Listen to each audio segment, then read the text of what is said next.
So welcome to our March edition of Puck Online, bringing you a quick summary every month of the latest cloud news from the major cloud providers out there. It has been 6 months, so we haven't been on it for every month as we were for the last few years, but we're back now and we've got new technology now with 360 camera here so that you can enjoy all the surroundings Vancouver has to offer, as we're here on Burnaby Mountain today with a lovely view of downtown Vancouver there. And by the way, feel free to look around. I won't be insulted if you start looking around while I'm talking. As always, we've got a lot to cover this month, so let's try to get this done in less than 10 minutes for you.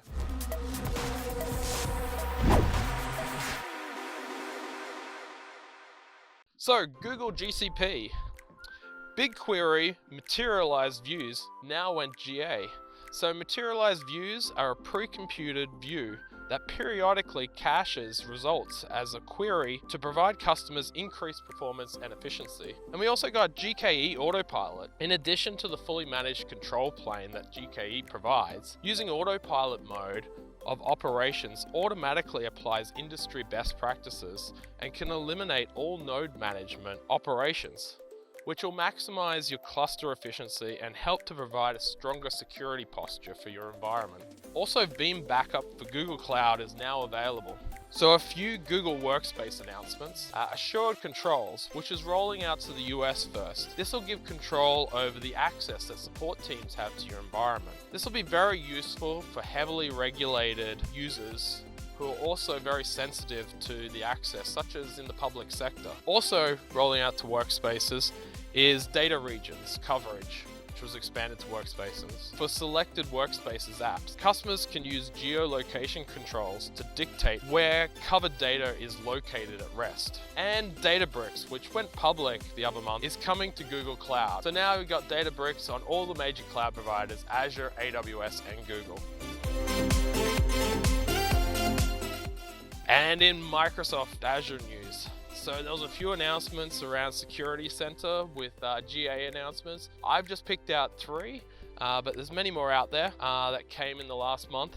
So Kubernetes workload protection recommendations was released. Obviously by the name you can tell it's giving recommendations around your Kubernetes workload there. Also in the recommendations area, they've now got a direct link to the policies that are related to that in the details page. So when you're reviewing your details of the recommendations, you can also click on the underlying policy of it. Asset inventory page. So on the asset inventory page now, there's a big button or big icon at the top called unregistered subscriptions. So what this shows is the number of subscriptions that don't have Security Center enabled. Also, incremental backups for SAP HANA went GA, and a roll-up update for Azure Site Recovery was released, which has many fixes and other features that came with it as well. Power BI connector for Azure Databricks went GA. So lots of announcements around services that are going to be retired on Azure, but don't panic. You do have 3 years to address this. So February 2024 is when these are slated to be retired. There were a lot of these, but I have narrowed down to a few that I feel that some people may still be running. So they would be Classic Azure Migrate, Azure Data Lake Storage Generation 2, old versions of Azure AD Connect Sync, Azure RM PowerShell modules, AKS Legacy Azure AD integration. Now for that one, you will need to transition to AKS Managed Azure AD. And then also the Jenkins plugin for Azure. Microsoft also announced their first data center is coming to Indonesia. And finally, Azure PureView entered preview for Canada. So what this is a unified data governance for your on-premise, multi-cloud, and SaaS data. So you can keep an eye on what's happening on your data no matter where it is. Now, lots been happening with Amazon AWS. Obviously, only a few months ago we had reInvent, and then shortly after that, we all found out Jeff was retiring from Amazon as CEO. So there's a lot of stuff happening here. We won't go through all that. I guess anything older than a month is pretty old news now, and there's so much to cover. But we will go through some things that you may find of interest that may impact yourself. check out the plane as it's flying by if you want. So Amazon Workspaces. So last year they had a run of having this for free, and they're reintroducing this. So Workspaces work for home for free offer, which will help businesses. If you're not familiar with Workspaces, it's a virtual desktop running either Windows or Linux. This offer is for Windows users, and effective immediately, new Amazon Workspace customers will be able to use up to 50 Windows standard bundles, and also some samples of other workspaces as well, through to July 31st, 2021, so this year, at no charge. And then AWS Config now supports Amazon Container Services. Amazon RDS for SQL Server now supports always-on availability groups for Standard Edition.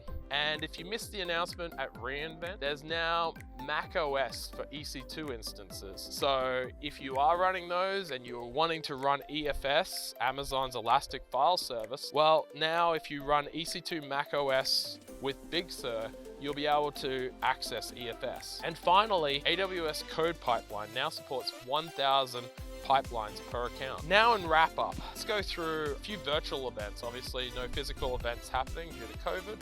Hopefully next year we can start doing pizza and beers again in downtown Vancouver. But there are a lot of virtual online events happening. So it is good to hunt out and work out which ones are the established and good ones to worth your while viewing. So we've got Hacker Nest, which on the 13th of March from 11 to 1 p.m. they're actually doing a speed meet where you can meet other like-minded people and have quick chats and hopefully form some great relationships there. So this one on the 13th is targeted at business and operations people, so non-technical people, but those working in the tech industry. Also, Hacker Nest is doing a similar event on the 20th of March from 11 to 1 p.m. And this one's targeted at pre-sales and solution engineers in the tech industry. So for those two, check out the links wherever we're putting them in this 360 view. And then also Online Startup Drinks Vancouver. This is a great event. I haven't done the online one yet, but I remember years ago going to Gastown and meeting a lot of startup people with their own ideas and interests. And it was very interesting hearing their concepts, what problems that we're having. As an engineer myself in the cloud space, just feeding ideas to how they could overcome those things with cloud was very exciting to hear and be a part of that in the local community. So again, check out the link below, above, wherever it is. So, and also keep an eye on publiccloud.ninja as we start to ramp up this year. We have had a bit of a gap for a few months between activities, but we're about to start ramping up, and we've got a lot of support and a lot of gift vouchers and credits and fun stuff planned for the rest of the year.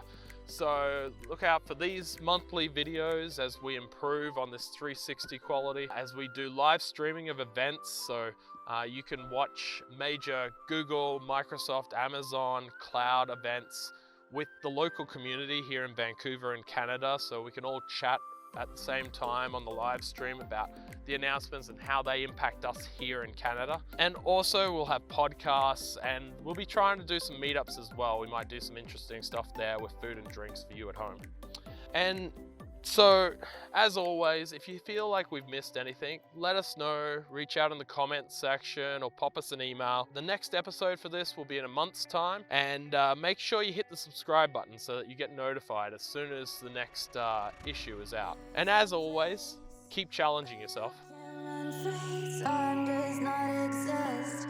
Take a chance.